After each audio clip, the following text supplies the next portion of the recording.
하나님의 말씀은 예레미야 18장입니다. 하나님의 말씀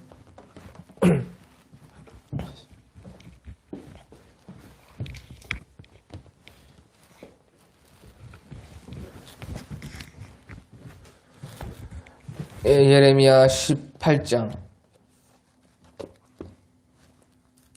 1절에서 23절까지 제가 한번 봉독하겠습니다. 예레미야 18장 1절에서 23절까지 말씀을 제가 한번 봉독하겠습니다. 예레미야 18장 1절 여호와께로부터 예레미야에게 임한 말씀이 이르시되 너는 일어나 토기장의 집으로 내려가라.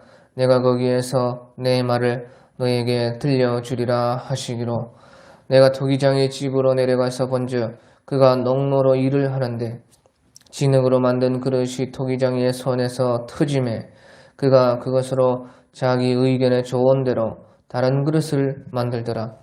그때 여호와의 말씀이 내게 임하니라.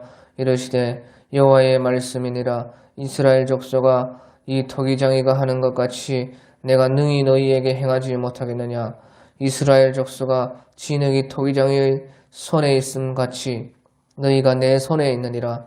내가 어느 민족이나 국가를 뽑거나 부수거나 멸할 때에 만일 내가 말한 그 민족이 그의 악에서 돌이키면 내가 그에게 내리기로 생각하였던 재앙에 대하여 뜻을 돌이키겠고 내가 어느 민족이나 국가를 건설하거나 심으려 할 때에 만일 그들이 나 보기에 악한 것을 행하여 내 목소리를 청종하지 아니하면 내가 그에게 유익하게 하리라고 한 복에 대하여 뜻을 돌이키리라.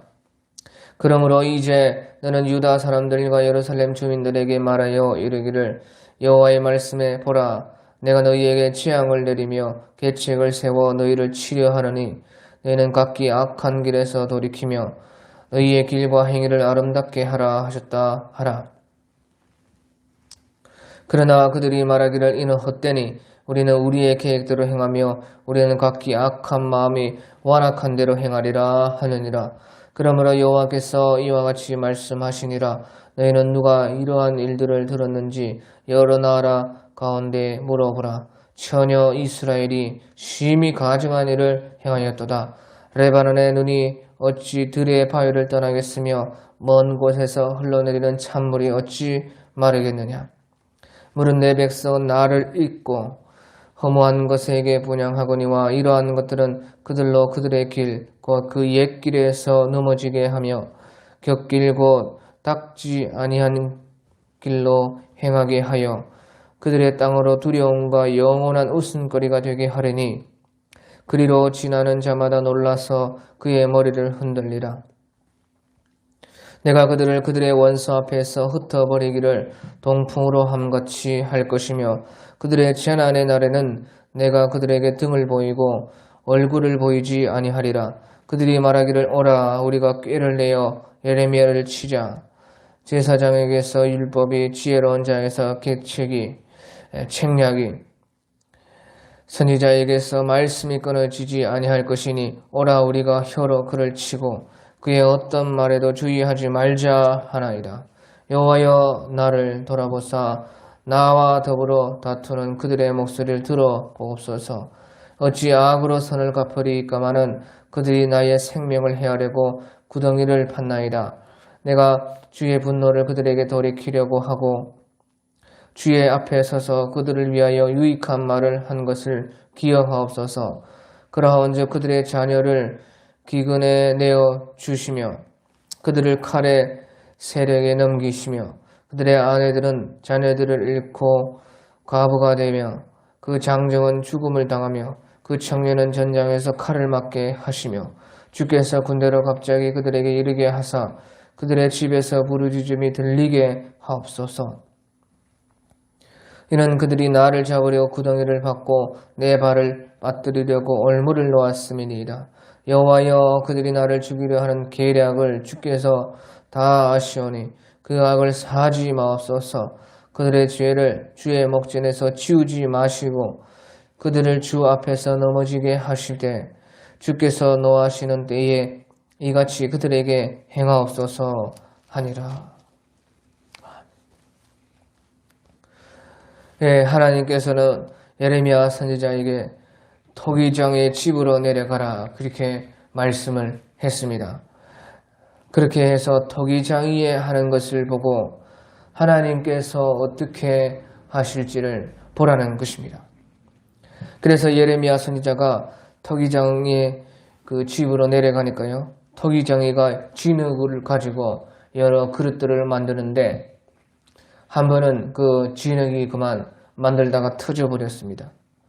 그러니까요. 그것을 다시 뭉쳐버려가지고 다시 자기의 소견에 좋은 대로 다른 그릇을 만들었다 하는 것입니다.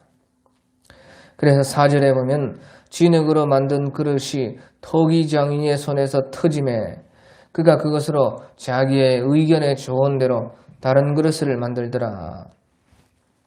그래서 하나님께서 이 토기장이의 집으로 예레미야를 보내신 것은 이 토기장이를 보면서 토기장이가 진흙을 가지고 자기의 의견에 좋은 대로 무엇이든지 만들 수 있는 것과 같이 하나님께서는 무엇이든지 마음대로 하실 수 있는 하나님이시다 하는 것을 보라는 것이에요. 그래서 6절에 여호와의 말씀이니라 이스라엘 족속아 이 토기장이가 하는 것 같이 내가 너희에게 행하지 못하겠느냐. 이스라엘 족속아 진흙이 토기장의 손에 있음 같이 너희가 내 손에 있느니라. 그래서 하나님께서는 마음대로 다 하실 수가 있는 하나님이시다 하는 것입니다. 그런데요, 하나님께서는요, 토기장이가 진흙을 가지고 자기 마음대로 하는 것처럼 하나님께서도요, 이 세계를 하나님 마음대로 다 하시는 것입니다.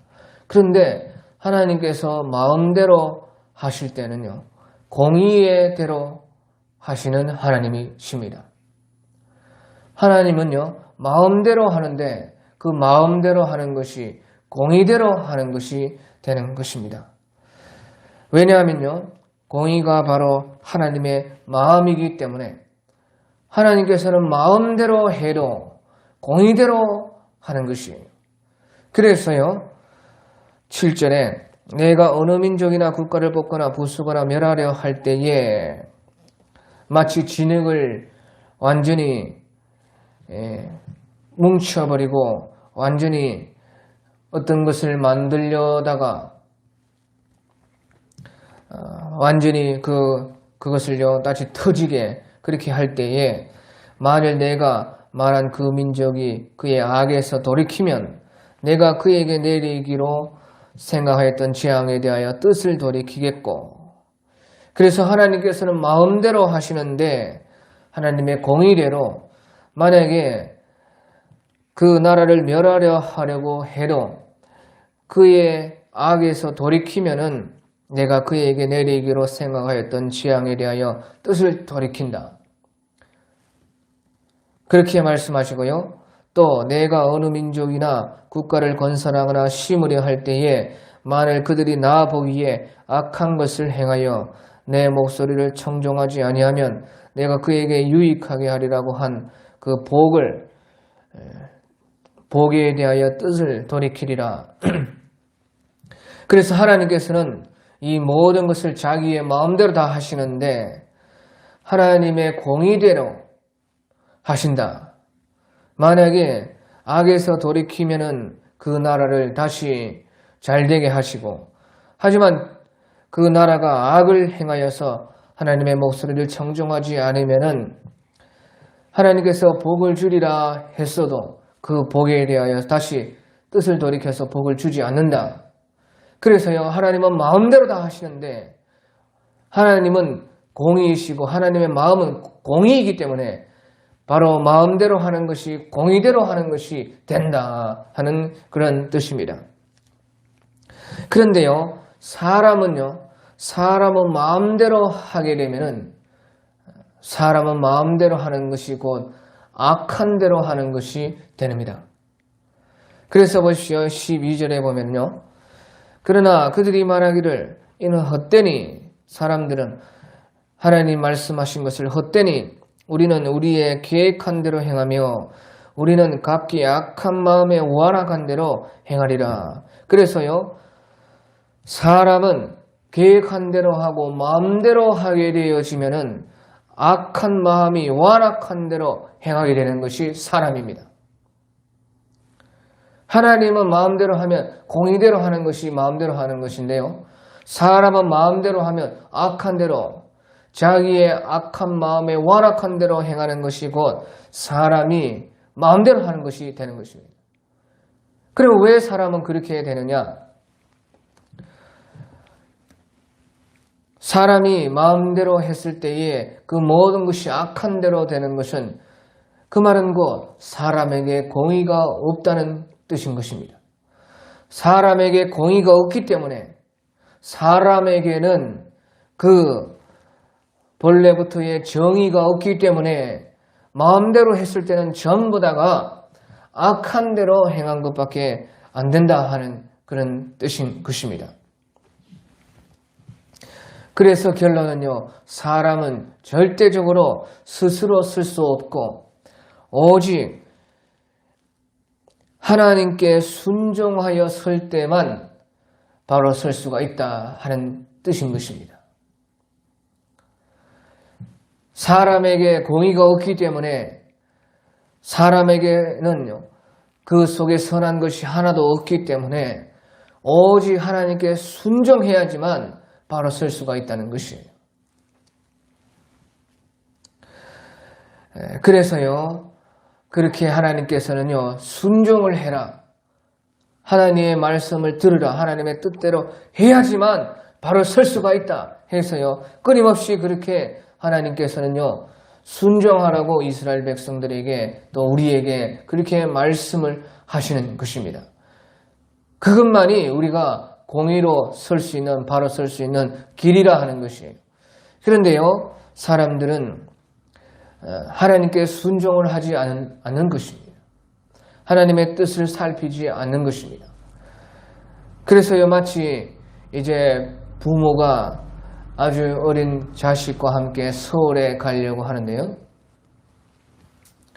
부모가 자식에게 말합니다. 네가 이제 서울에 가려면 나를 따라와야 된다. 나와 같이 가야 된다. 내 등에 업혀야 된다. 그렇게 자식에게 말하니까 자식은요, 자기가 내가 알아서 서울에 가겠다. 그렇게 말하는 것과 똑같은 것입니다.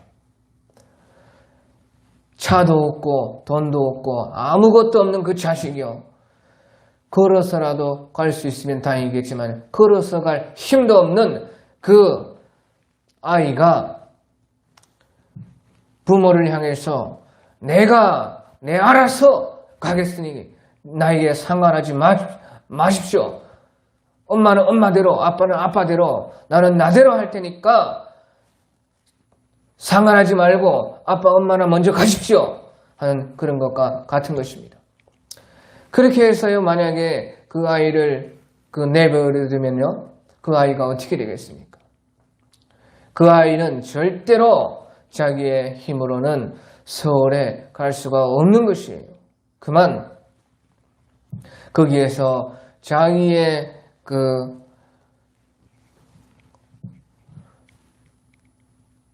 무지로 인해서 멸망하게 되는 것이 그런 이치인 것이에요. 그런 것과 똑같다는 것이에요. 사람이라는 것은 절대로 하나님 앞에 순종을 하지 않으면은 반드시 자기가 자기의 무지로 망한다 하는 것이에요. 그래서 내 백성이 지식이 없어서 망하는도다. 그 말은 아는 것이 없어서 몰라서 망한다는 뜻이 아니고 아는 것에 순종하지 못해가지고 하나님의 뜻을 알아도 따르지 않았기 때문에 망한다는 것이, 하나님께서는 우리를 언제든지 알게 하십니다. 다 가르쳐 주신 것이에요. 우리의 영혼에서부터, 양심에서부터, 마음에서부터 하나님의 말씀으로 하나님의 종들을 통해서 세상이 돌아가는 그런 만물을 통해서 다 하나님은 우리에게 알게 하시는데 사람들이 왜 내 백성이 지식이 없어서 망하는도다. 그것은 순종하지 않기 때문에 망하는 것입니다. 그런데도 이 이스라엘 백성들은요, 그들은 하나님을 향해서 그것은 헛되니 우리는 우리의 계획대로 행하며 우리의 각기 악한 마음에 완악한 대로 행하리라. 그렇게 말씀을 했습니다. 그러면서 13절에 그러므로 여호와께서 이와 같이 말씀하시니라. 너희는 누가 이러한 일들을 들었는지 여러 나라 가운데에 물어보라. 다른 하나님을 모르는 이방 나라도 그와 같이는 하지 않는다는 것이죠. 누가 이런 일을 들었는지 여러 나라 가운데 물어보라. 전혀 이스라엘이 심히 가증한 일을 행하였도다. 그래서 여기에서 전혀 이스라엘이 심히 가증한 일을 행하였도다. 전혀 이스라엘이라는 것은요, 전혀라는 것은 오직 신랑 대신 그 하나님만 바라보고 하나님만 사랑해야 되는 것이 곧 이스라엘이라 하는 그런 뜻입니다.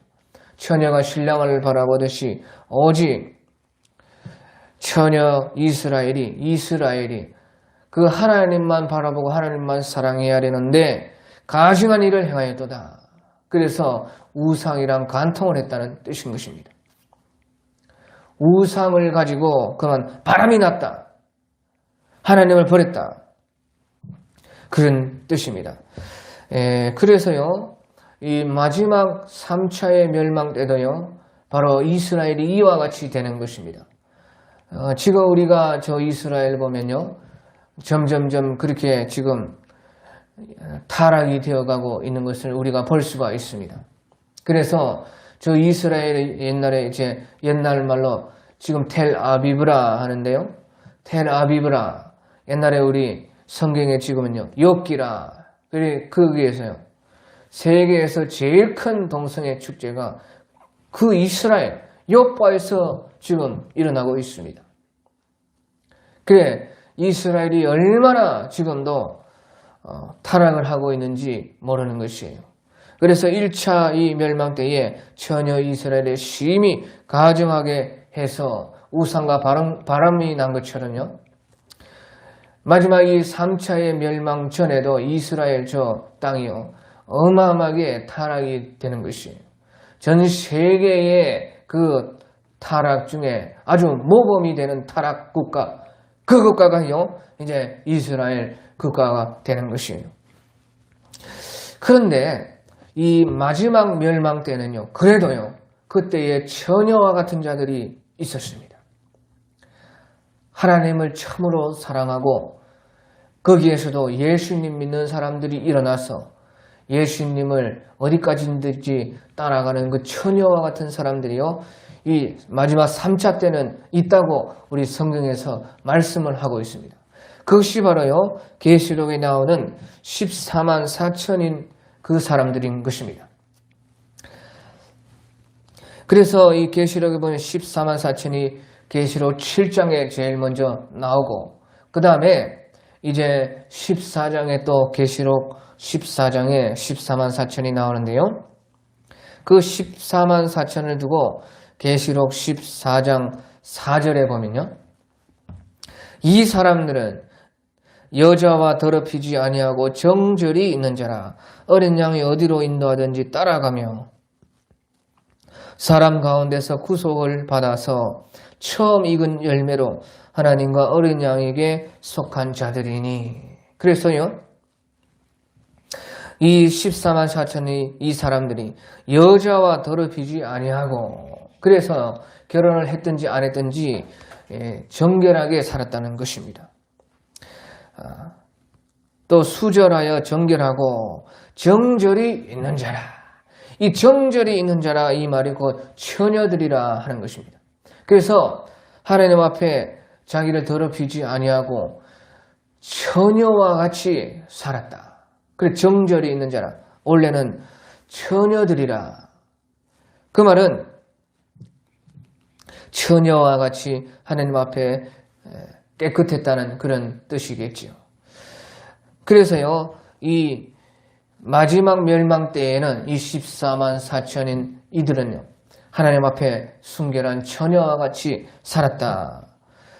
이분들을 가리켜서요, 이제 처음 익은 열매라 그렇게 말을 하고 있어요. 처음 익은 열매라는 뜻은요, 처음 수확을 하고 그 다음 마지막 수확이 또 있다는 그런 뜻입니다. 마지막 수확을 하기 전에 먼저 제일 처음으로 거두어 드렸던 그 열매들이 바로 이 14만 4천입니다. 이 14만 4천인과 같은 사람들이요, 우리 이방 세계에도 있는 것입니다. 이스라엘은 우리 모든 이방 세계를 대표하는 그런 나라이기 때문에 이 14만 4천의 사람들도 이스라엘에 있는 그 첫 열매이지만요, 우리 이방 세계에도 이런 14만 4천에 속하는 그런 자들이 많이 그때에 나온다는 것이에요. 그래서요, 이들이요, 어린 양이 어디로 따라가든지 따라가며, 어디로 가든지 따라가며, 그 말은 자기의 생명을 내놓고 예수님을 따랐다 하는 그런 뜻입니다. 그리고 사람 가운데서 구속함을 받아서 처음 익은 열매로 어린 양과 하나님께 속한 자들이라. 그 말은요, 그들이 어디까지든지 생명을 아끼지 아니하고 자기 생명을 사랑치 아니하고 생명을 내어놓기까지 예수님을 따라가지고 사람 가운데서 하나님이 사서 구속했다는 것은 하나님이 피값으로 샀다는 것이죠. 피값으로 사서 처음 익은 열매가 되었다. 이 말은 그분들이요, 순교했다는 그런 뜻인 것입니다. 그래서요, 이 참 중요하기 때문에 이 14만 4천을 가지고 어떤 사람들은요, 그때의 14장, 계시록 14장 1절을 우리가 보면은 그 어린 양이 하늘의 시온산에 섰을 때 14만 4천이 어린 양과 예수님과 함께 섰다. 그래가지고 7년 대환란전에 휴거를 받았다. 그렇게 주장하는 사람들이 있습니다. 그런데요, 이 14만 4천은 7년 대환란전에 휴거를 받아가지고 하늘에 있는 사람들이 아니고 죽음으로 생명을 아끼지 아니하고 하나님께 드림으로 첫 열매가 되어서 하나님 앞에 간 사람들이라 하는 것을 우리가 알 수가 있습니다. 그것은요, 우리가 이 9장에 봐도요, 계시록 우리가 9장에 봐도 다섯째 나팔을 불 때에, 그러니까 다섯째 나팔을 불 때는요, 그때에 무저갱이 열리는데 이제 본격적으로 완전히 적 그리스도가 자기의 모습을 나타낸다 하는 것입니다. 그러니까 이것이 3년 반일 가능성이 많습니다. 7년일 수도 있지만 3년 반 남았을 그때에 적 그리스도가 완전히 자기를 성전에서 하나님이라 한다고 바울 사도께서 말씀을 했습니다. 그래서요, 이 다섯째 나팔 그때에 무저갱이 열릴 때에요, 적 그리스도가 완전히 자기의 본 모습을, 적 그리스도의 모습을 나타내는데, 그때에도 이 이마에 하나님의 인침을 받은 이 14만 4천이 살아있습니다. 그래서요, 계시록 9장 4절에 보면 그들에게 이르되 땅의 풀이나 푸른 것이나 각종 수목은 해하지 말고 오직 이마에 하나님의 인침을 받은 사람들만, 인침을 받지 아니한 사람들만 해하라. 그래서 오직 이마에 하나님의 인침을 받지 아니하는 사람들이 해를 받고 하나님의 이마에 인침을 받은 사람들은 그때 해를 받지 않는다고 말이에요. 그래서 3년 반쯤 되었을 그때에도 이제 앞으로 3년 반 후이면 예수님이 재림할 그때에도요, 이마에 인을 받은 14만 4천이 그때 살아있다는 것이에요. 그래서 이 땅에 있는 것입니다. 7년 대환란 7년 전에 그들이 들림을 받아서 하늘로 사라진 것이 아니고요. 바로 땅에 있는 것입니다. 그래서 오직 이마에 하나님의 인침을 받지 아니한 사람들이 해를 받고 이마에 인침을 받은 14만 4천인들은 그 땅에 아직 살아있다는 것이에요. 그리고 이것이요, 적그리스도가 나타나는 본격적으로 활동하는 7년, 예수님 재림하시기 7년 전이라 해도 그때도 그 7년 때에 들림받은 것이 아니라 환난 전에 휴거받은 것이 아니라 땅에 있다는 것이에요. 자, 그리고요, 우리가 계시록 14장을 보면 이 14만 4천인이 하나님께 순교당한 첫 열매라는 것을 우리가 확실하게 알 수가 있습니다. 그 이유는요, 그들이 이 하늘의 시온에 있는 어린 양과 함께 하늘에 있어요. 그래서 이 시온산은요, 하늘에 있는 것입니다. 그래서 2절에 내가 하늘에서 나는 소리를 들으니 많은 물소리와도 같고 큰 우레소리와도 같은데 내가 들은 소리는 검은 고 타는 자들이 그 검은 고를 타는 것 같더라. 그들이 보좌 앞에 내 생물과 장로들 앞에서 그들이 14만 4천이 보좌 앞에 내 생물과 장로들 앞에서 새 노래를 부르니 땅에서 속량함을 받은 14만 4천인 밖에는 능히 이 노래를 배울 자가 없더라. 그래, 14만 4천이요, 보좌 앞과 내 생물과 하늘의 그 장로들 앞에서 새 노래를 부르는데 땅에서 속량함을 받은 이 14만 4천인 밖에 배울 자가 없다 하는 것입니다. 그래서 14장 1절에 보라, 어린 양이 시온산에 섰고 그와 함께 14만 4천이 서 있는데 그 시온산이라는 것은 바로 히브리서 12장 22절에도 나오는 그 하늘에 있는 시온산이라 하는 것이에요. 그런데 하늘에 있는 시온산에 예수님께서 14만 4천인과 함께 계셔가지고 이제 땅에 있는 시온산, 예루살렘 동편 감람산에 하나님께서 그 발이 내려오시리라, 그렇게 스가랴 14장에서 예언했듯이요, 이제 곧 재림하시려고 예수님께서 14만 4천인과 함께 거기 서 있다 그 말이에요. 하늘의 시온산에 이제 땅의 시온산으로 재림하시려고 예루살렘 동쪽 감람산에 재림을 하시려고 서 있다 하는 것입니다. 그래서 이 14만 4천은요, 어린 양이 어디로 따라가는지 따라갔다는 것이에요. 그 말은요, 그 어디까지의 끝이 어디입니까? 우리가 예수님을 따라가는데 어디까지 따라가야 되는데 어디까지의 끝은요, 생명을 내어놓는 것이 끝입니다. 그래서 그들은 땅에서 구속함을 받은 사람들이라, 사람 가운데서 속량함을 받은 사람인데 첫 열매라. 이 첫 열매라는 것이 중요해요. 첫 열매. 첫 열매라는 것은요, 마지막 수확이 또 있는데 그 앞에 먼저 수확을 했다는 것입니다. 그래서요, 이 14장에 보면 이제 예수님께서 재림을 하시고 마지막 수확을 합니다. 그런데요, 마지막 수확하기 전에 이제 14장 11절, 12절, 13절에서 예수님이 내려와서 이제 마지막 수확하기 전에 하신 말씀이요, 14장 11절, 12절, 13절에 있습니다. 그래서 처음 열매가 어떻게 해서 하늘로 거두어졌는지, 처음 열매인 이 14만 4천인과 또 이방 세계의 14만 4천인과 같은 그 사람들이 어떻게 해서 하늘에 있는 시온산에 예수님과 함께 있는지 14장 11절, 12절, 13절에 마지막 수확이 있기 전에의 그 말씀 가운데 있다 그 말이에요.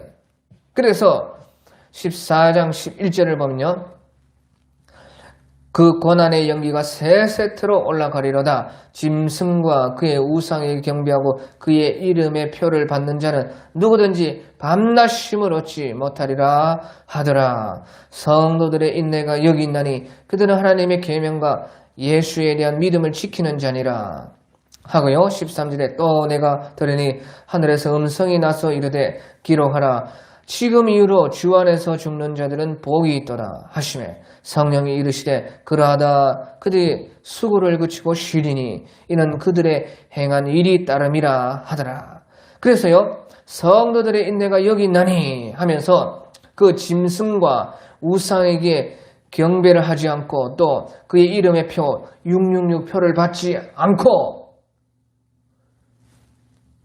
인내로서 죽어도 그 짐승과 우상에 경배하지 않고 666의 표를 받지 않은 그 사람들은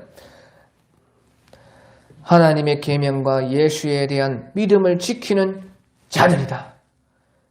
그러면서 내가 들은 하늘에서 음성이 나서 이르되 기록하라. 지금 이후로 주 안에서 죽는 자들이 복이 있다는 것이에요. 그렇게 해서요, 짐승과 우상에 경배하지 않고 그 이름의 표를 받지 않고 끝까지 인내하면서 하나님의 계명과 예수님의 믿음을 지켜서 주 안에서 죽는 그 사람들이 복이 있다고 마지막 추수 전에 그렇게 지금 말을 하고 있는 것입니다. 그래서 성령께서 그러하다 그들이 수고를 그치고 쉬리니, 그들이 비록 죽었지만은 순교했지만은 수고를 그치고 쉬는 것이 되는 것이고 그들의 행한 일이 그들 가운데 따름이라. 그래서 하늘에서 무한한 그 영광을 얻게 될 것이니까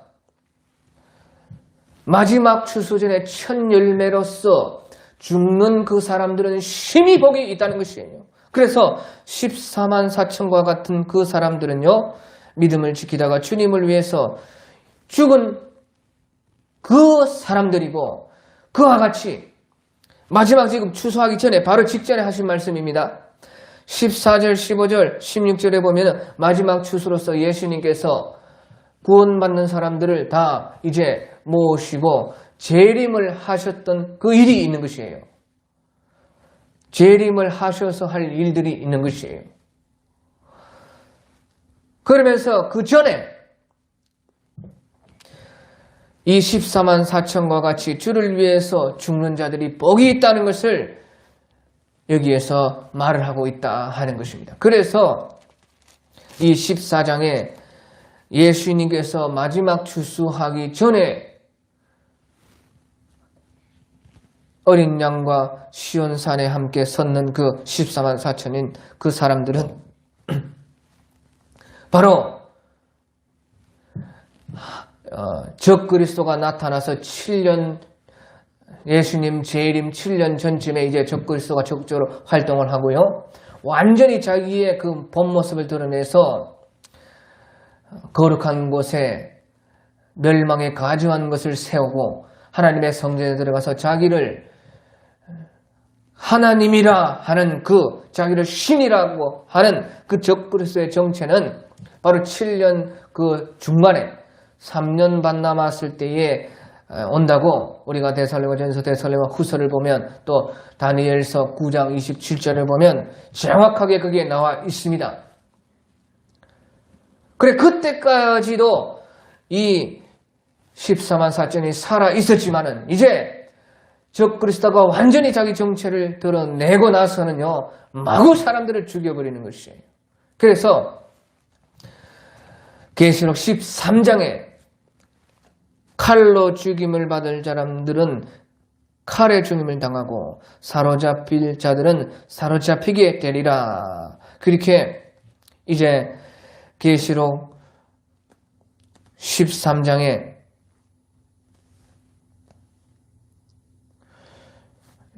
그렇게 지금 말씀을 하고 있는 것입니다. 계시록 13장 10절에 사로잡힐 자는 사로잡혀갈 것이요 칼에 죽을 자는 마땅히 칼에 죽을 것이니 성도들의 인내와 믿음이 여기 있느니라.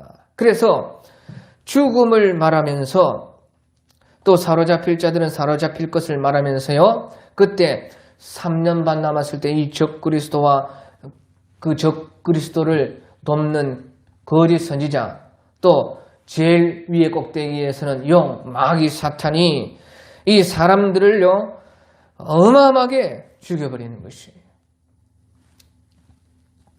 그래서 성도들의 인내와 믿음이 여기 있느니라. 또 14장 12절에도 성도들의 인내가 여기 있느니 그들은 하나님의 계명과 예수에 대한 믿음을 지키는 자들이니라. 그렇게 생명을 아끼지 아니하고 예수님을 따라간 그 사람들을 이제 14만 4천이라 그렇게 말을 하고 있고, 그 사람들은 비록 순교해야 했지만 복이 있는 자들이라 그 말이에요.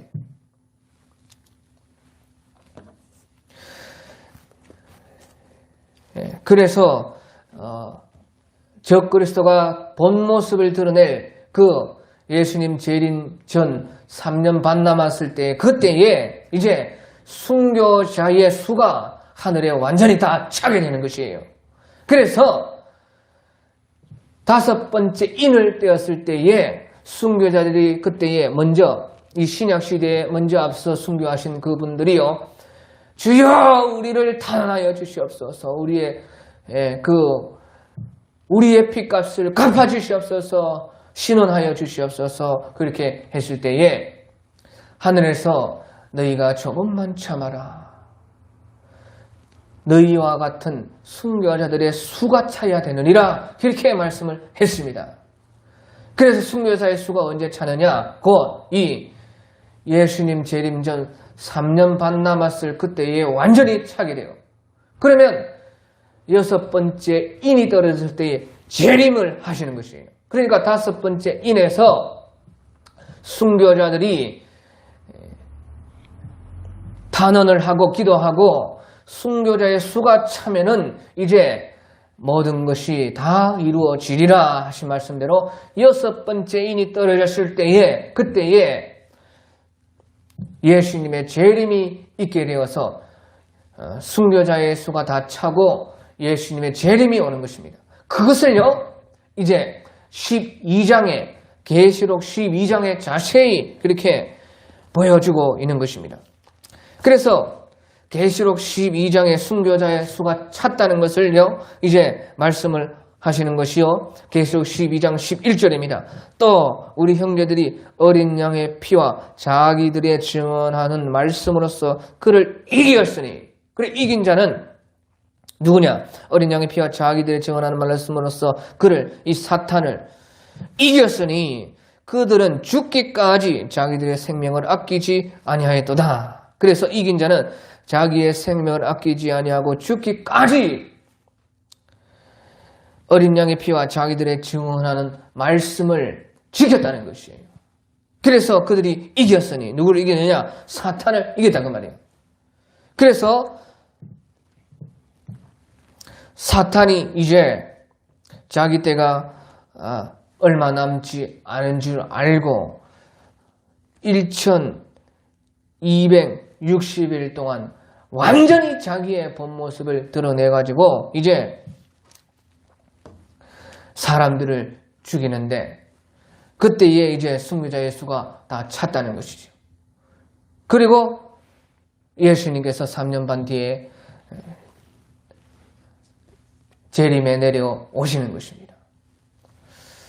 그래서 그 기간을 두고요 계시록 12장에서 여자 이스라엘이 남자아이를 낳으니 그는 장차 철장을 가지고, 장차 3년 반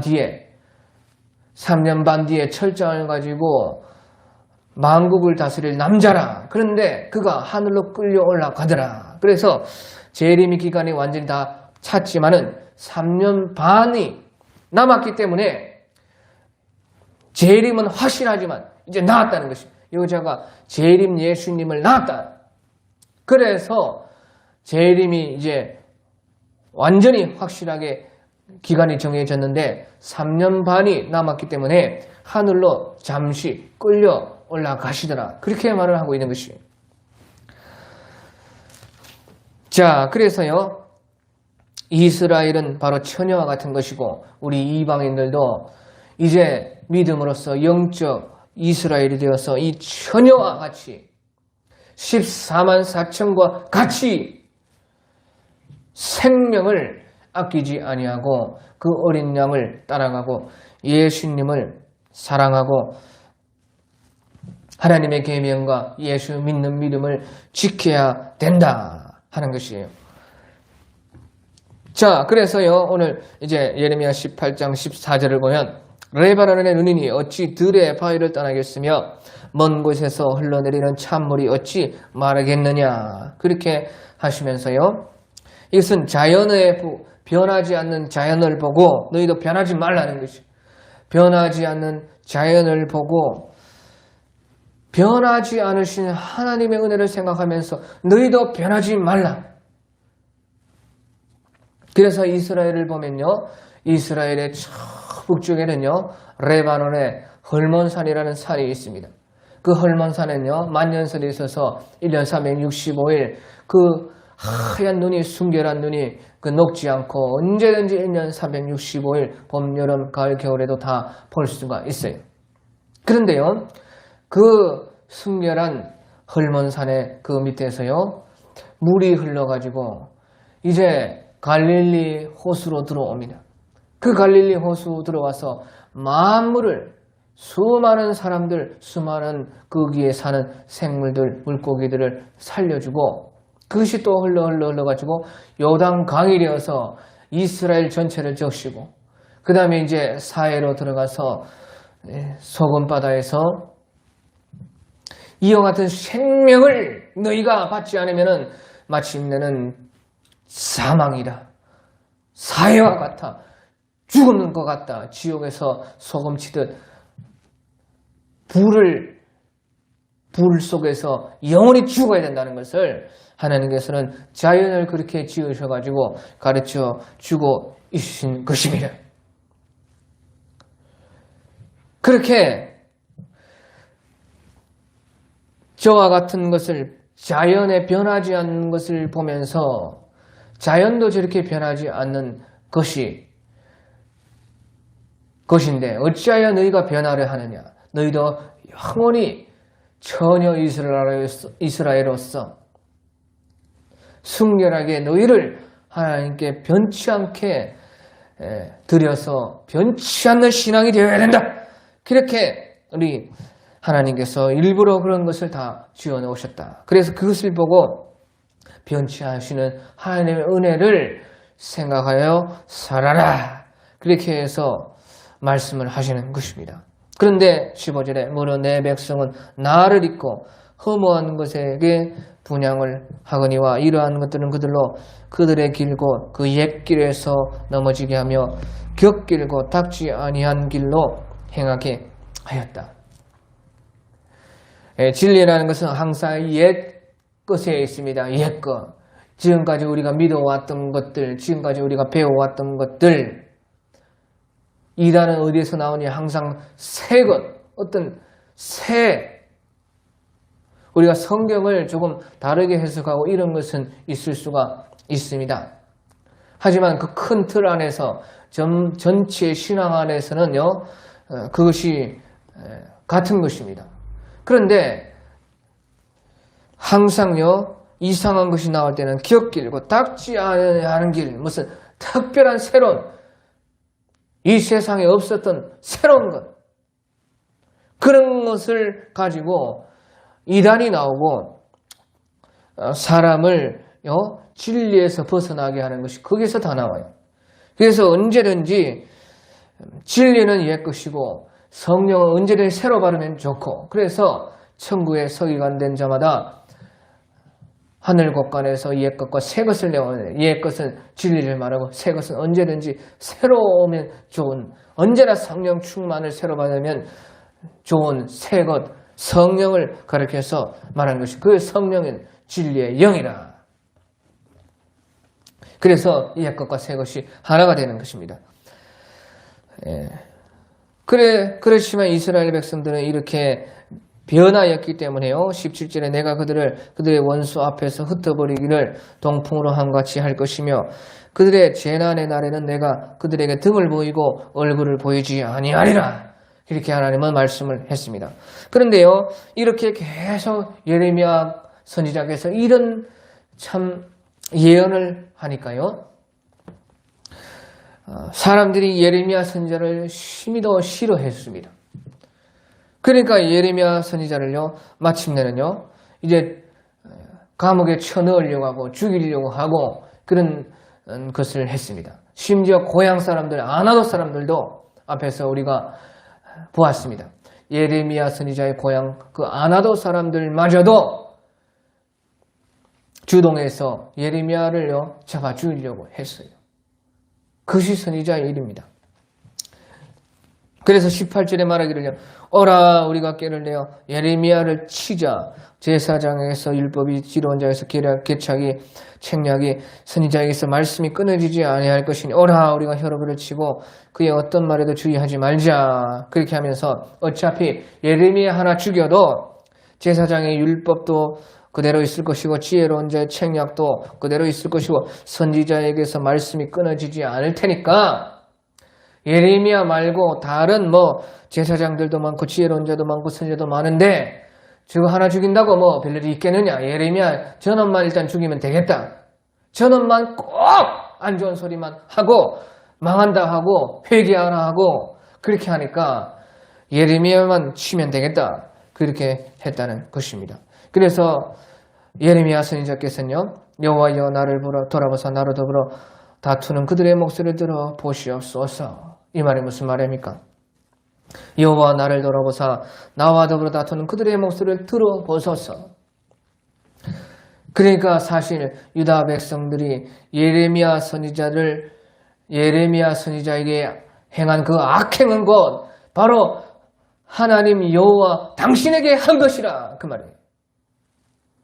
저들이 나에게 욕을 하고 나를 죽이려고 했지만은 바로 이 선지자에게 한 것이고 하나님에게 한 것이옵니다.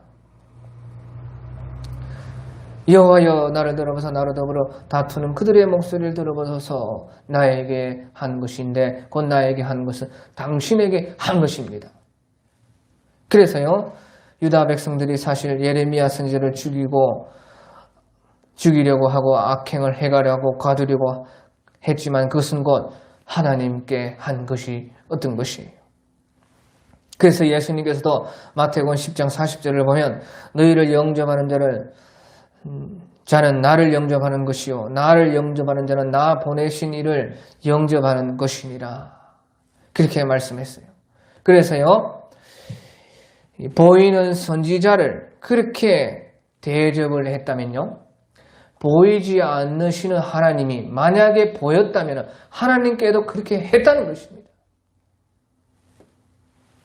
그래 놓고요 하나님께는 안 한 것처럼 예레미야 선지자 그 한 사람만 우리에게는 한 것이지요. 다른 선지자도 있고 제사장도 있고 지혜로운 자들도 다 있고 우리는 예레미야 그 사람에게만 한 것이라 했지만은요 만약에 보이지 아니하시는 그 하나님이 보였다면은요 하나님한테도 그렇게 했을 그런 사람들인 것이에요. 그래서 하나님이신 예수님이 육신을 입고 왔을 때 예수님을 어떻게 사람들이 했는지 우리가 보면 알 수가 있어요. 예수님의 그 고향 사람들이 어떻게 했습니까? 예수님을 하나님을 믿는다, 하나님을 우리는 최고로 이긴다 했으면서도 결국에는요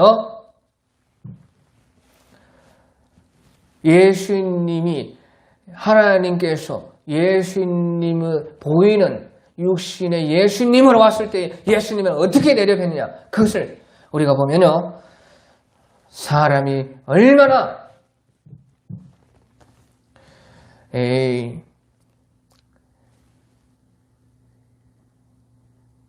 겉과 속이 다른 것인지 또 참 하나님을 믿는다는 것이 어떤 것인지 우리가 알 수가 있다 하는 그런 것입니다. 그래서요 얼마나 예레미야 선지자께서요 괴로우시던지요 이제 21절을 보면요 그러한즉 그들의 자녀를 기근에 내어 주십시오.